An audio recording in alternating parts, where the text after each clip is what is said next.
شخص آیا, اس نے کہا جی آپ بھی بیمار ہوتے ہیں, میں تو کبھی بیمار نہیں ہوتا, سالوں بیت گئے میں کبھی بیمار نہیں ہوا. حضور نے فرمایا اٹھ کے جا توبہ کر, اٹھ کے جا اور توبہ کر, تجھ سے تو اللہ ناراض ہے تو کبھی بیمار ہی نہیں ہوا, تجھ سے تو رب ناراض ہے, کبھی تیرے قریب بیماری نہیں آئی. فرعون نے خدائی کا دعویٰ کیا تھا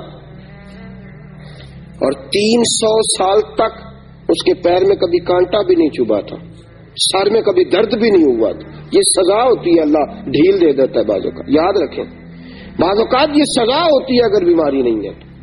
لیکن بیماری رحمت بن کے آتی ہے, بیماری شفا بن کے آتی ہے, وہ بندے کی خطائیں لینے کے لیے آتی ہے. اور اگر تو کبھی تھوڑا تھوڑا بیمار رہنے لگا تو پھر سمجھ تجھ پہ فضل ہونا شروع ہو گیا, رحمت کے دروازے تیرے لیے کھلنے لگے ہیں, وہ تجھ پہ مہربان ہو گیا. اللہ کے بندے اکثر علیل رہتے ہیں, اکثر ان کی طبیعتوں میں کمزوریاں رہتی ہیں, اکثر بیمار رہتے ہیں, اور بزرگوں کے حالات پڑھیں تو پتہ چلتا ہے کہ کہیں کچھ نہ کچھ معاملات زندگی کے ساتھ رہے. ساتھیوں یاد رکھیے گا یہ تو علامت ولایت ہے, یہ تو اللہ کا بندہ ہونے کی علامت ہے. بیماری کا آنا, کمزوری کا آنا, کہیں تکلیف کا آنا گھر میں, یہ کوئی ایسی بات تو نہیں. اور پھر بیمار کو پرہیز بھی کرنی چاہیے, بیمار کو سبحان اللہ.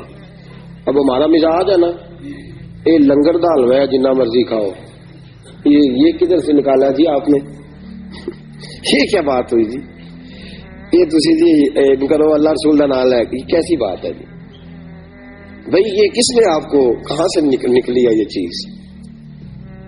الحمدللہ میں لنگر کا قائل ہوں, لنگر پکتا ہے, کھلاتے بھی ہیں کھاتے بھی ہیں, لیکن ایک بات یاد رکھیں, حضرت علی المرتضیٰ کی طبیعت علیل تھی, ایک جگہ پہ حضور کے ساتھ مہمان ہوئے, وہاں کھجوروں کی بنی ہوئی کوئی چیز پکی, حضرت علی نے کھانا چاہی, حضور نے منع فرما دیا, میں تیرے لیے بہتر نہیں, تیرے لیے بہتر ہے جس اللہ رسول کا نام لے کے ہم کھائے جا رہے ہیں اور وہ چیز ہمارے لیے مضر صحت ہے, وہی تو رسول پاک اپنے سامنے بٹھا کے منع فرما رہے, تو میں تیرے لیے ٹھیک نہیں. اور پھر ان کے گھر میں سرکہ بن کے آیا, حضور نے فرمایا علی اس میں سے کھاؤ, یہ تمہارے لیے بہتر ہے, اس لیے کہ حضور سب سے بڑے طبیب ہیں کائنات کے, رسول پاک کائنات کے سب سے بڑے. اور ڈاکٹر تو نسخے بدلتے رہتے ہیں نا, ڈاکٹر صاحب کے پاس دوائی لینے جاؤ, اگلے دن جاؤ جی ٹھیک, میں نے دوائی بدل دی, اب آپ ٹھیک ہو جائیں. بخاری شریف کی حدیث ہے, میرے حبیب پاک کے پاس ایک شخص, یا رسول اللہ میرے بھائی کو دست آ رہے ہیں, حضور نے فرمایا جا کے شہد پلا. آیا کہا یا رسول اللہ کو زیادہ ہو گئے ہیں, حضور نے فرمایا جا شہد پلا جا کے. پھر آیا کہا حضور بڑھ گئے ہیں, فرمایا تیرے بھائی کا پیٹ جھوٹ بولتا ہے, اللہ کا نبی سچ کہتا ہے, تیرے بھائی کا پیٹ جھوٹ بولتا, اللہ کا نبی سچ, جا کے شہد پلا. وہ کہتے ہیں گیا جا کے شہد پلایا, اللہ نے شفا عطا فرما دی. حضور علیہ الصلوۃ والسلام طبیب اعظم رسول کریم صلی اللہ تعالی علیہ وسلم نے منع فرمایا یہ تیرے لیے بہتر نہیں ہے, اسے استعمال نہ کر. تو یہاں اس بات کو ذہن کے اندر رکھیں کہ جو چیزیں اللہ تبارک و تعالیٰ کی پیدا کردہ چیزیں ہیں, تو جس طرح بہت ساری چیزوں کو اللہ نے مسلمانوں کے لیے ویسے ہی حرام قرار دے دیا ہے, اگر آپ کی طبیعت ٹھیک نہیں ہے اور کچھ چیزیں آپ کے لیے مضر صحت ہے تو دین اس کی گنجائش دیتا ہے آپ کو, اس پر پورے دلائل رکھتے ہیں ہم کہ ان چیزوں کو نہیں استعمال کرنا چاہیے, رب رسول نے منع فرمایا. تو ہم اگر بے دھڑک ہو کے خود اپنا نقصان کریں گے تو یہ بھی تو ایک بات بری ہے نا.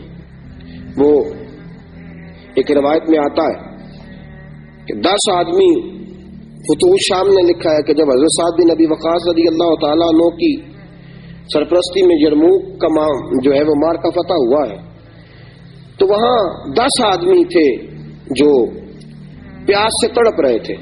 ایک کے پاس پانی لے کے گئے تو اس نے کہا نہیں دوسرے کو پلاؤ, دوسرا, تیسرا, چوتھا, پانچواں, اب 9 آدمی وصال کر گئے. 10ویں کے پاس پانی گیا تو اس نے پی لیا. بعد میں کچھ لوگوں نے سوال کیا, کہا جناب آپ نے کیوں اشار نہیں کیا؟ تو انہوں نے کہا کہ کیونکہ میرے پہلے 9 ساتھی شہید ہو چکے تھے, اب میرے پاس بندہ کوئی نہیں بچا تھا اشار کرنے کے لیے. اب اگر میں پانی نہ پیتا تو خودکشی ہوتی, اب خودکشی ہوتی, اب اگر میں نہ پیتا اور اللہ کی بارگاہ سے سزا دیا جاتا.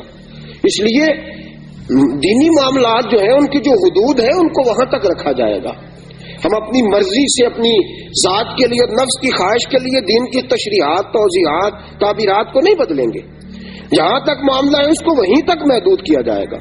تو جو پرہیز کرنے کا ڈاکٹر حکم دیتا ہے بتاتا ہے کسی کو اور طبیب اس کو بتلاتا ہے کہ یہ چیز تیرے لیے اچھی ہے یہ بری ہے, اس کو پرہیز کرنا چاہیے اس لیے کہ جان اللہ کی نعمت ہے, یہ رب کریم نے اس کو عطا فرمائی ہے, اس کی حفاظت کرنا اس کے لیے ضروری ہے. میرے ساتھیو تیمارداری, بیمار کے بارے میں جو احکامات ہیں. اب ہے معاملہ تیمارداری کا. حضرت سعد بن ابی وقاص رضی اللہ تعالیٰ عنہ فرماتے ہیں میں بیمار ہو گیا تو میں نے اپنی بیٹی سے کہا بیٹی کسی کے ہاتھ حضور کو پیغام بھیج, رسول پاک کو پیغام بھیجو, بتاؤ کہ سعد بیمار ہے. فرماتی ہیں کہ میری بیٹی نے پیغام بھیجا, رسول پاک تشریف لائے. اور یہ تیمارداری نا درد دل سے ہوتی ہے. حضرت سعد بن عبادہ فرماتے میں بیمار ہو گیا تو بڑے سپہ سالار تھے, بڑے جذبے والے صحابی تھے.